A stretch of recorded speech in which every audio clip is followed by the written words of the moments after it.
Hello friends, how are you? Welcome to Easy Learning Economics. Today our topic to discuss about indifference curve and its properties. In this lecture we will talk about the indifference curve, J.R. Hick's criticism, assumptions, indifference map, properties of indifference curve. So these are the contents on the basis of which this lecture is delivered. Indifference curve. What is indifference curve and how can we define the indifference curve? So indifference curve is locus falling from upward to downward, making convex to the origin, whereby consumer gets equal level of satisfaction by various combination of two goods. Consumer is said to become indifferent among each combination because consumer cannot prefer one combination over another. An indifference curve shows a set of consumption bundles among which the individual is indifferent. Here you can see that combination of x1 and y1 and x2 and y2 provide the same level of utility to consumer. What is J.R. Hick's criticism?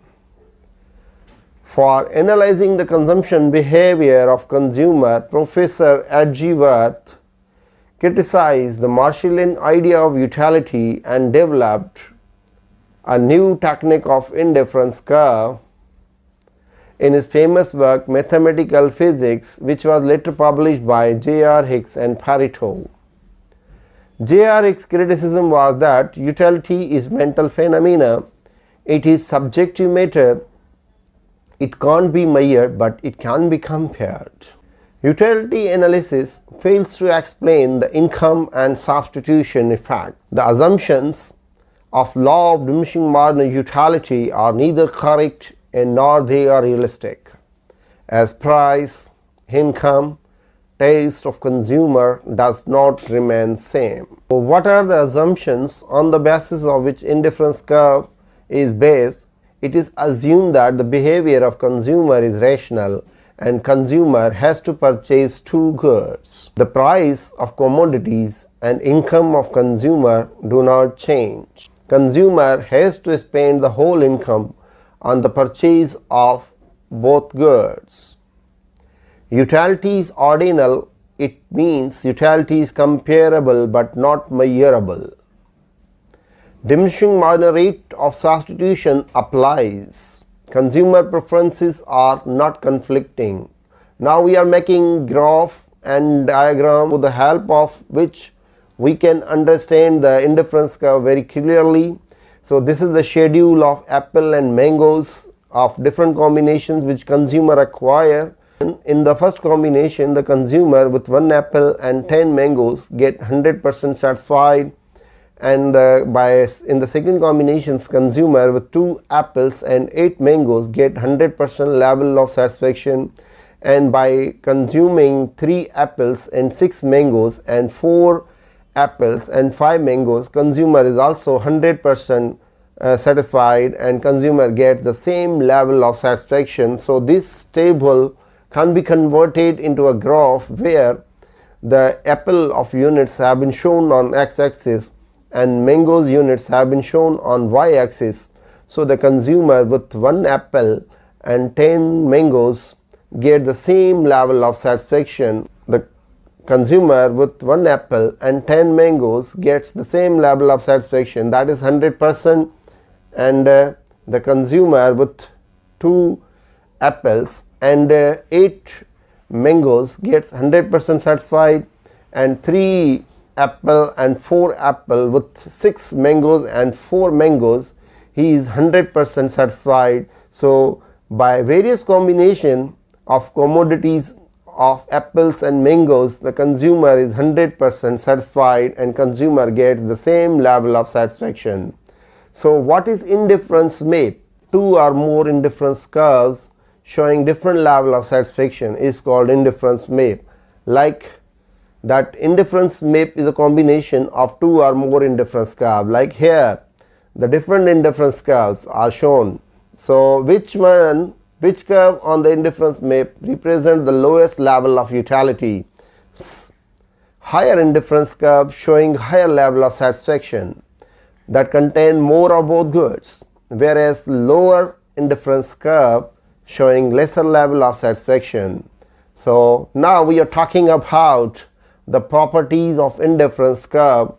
So indifference curve can never touches x-axis or y-axis, because once the indifference curve touches the x-axis or y-axis, it means the commodity of x or y becomes 0. That is against the law, because in indifference curve it is assumed that consumer has to purchase the two commodities. So it is the property of indifference curve, the indifference curve never touches x-axis or y-axis.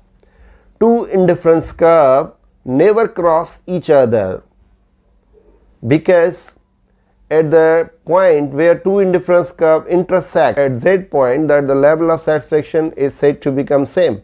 But however, at other point the level of satisfaction is higher or lower. So two indifference curve never cross each other.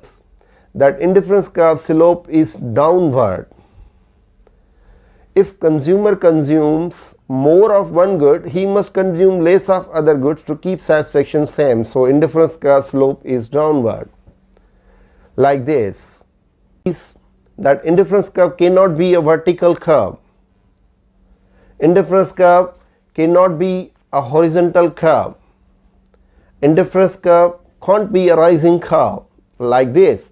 So in detail we are discussing why indifference curve cannot be a rising curve, why indifference curve cannot be a horizontal or vertical curve. So first of all we are discussing about that why indifference curve is not a vertical curve, because in case you can see that the quantity of x-axis, that is 1, is fixed, however the units on the y-axis are going to increase. So how is it possible that keeping the x commodity constant and increasing other units on y-axis, so the level of satisfaction will increase rather to decrease? So this is against the law that indifference curve can't be a vertical curve. Why we say that indifference curve can't be a horizontal curve? On the x-axis the units are going to increase, so the increasing units on x-axis, whereas the units remains constant on y-axis, the level of satisfaction will increase. That is against the law. And now we are talking about the why indifference curve is not a rising curve, because in case of rising curve the units are increasing on both sides, x-axis and y-axis, so the level of satisfaction does not remain same. The level of satisfaction must increase but not decrease or the same. So it is against the law. So we can say that indifference curve cannot be a rising curve, vertical curve or horizontal curve. Indifference curve can't be a zigzag curve. If curve is zigzag, the principle of diminishing marginal rate of technical substitutions fails to operate, because indifference curve the one is a convex to the origin. Here from some point it is convex and concave, so it is against the law.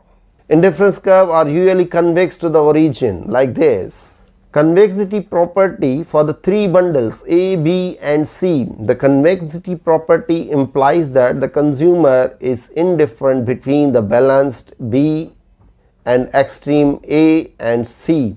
Convex preferences mean indifference curve will not bend away from the origin. Indifference curve are usually convex to the origin because every next unit of commodity X is giving less and less level of satisfaction, and less units of Y are sacrificing.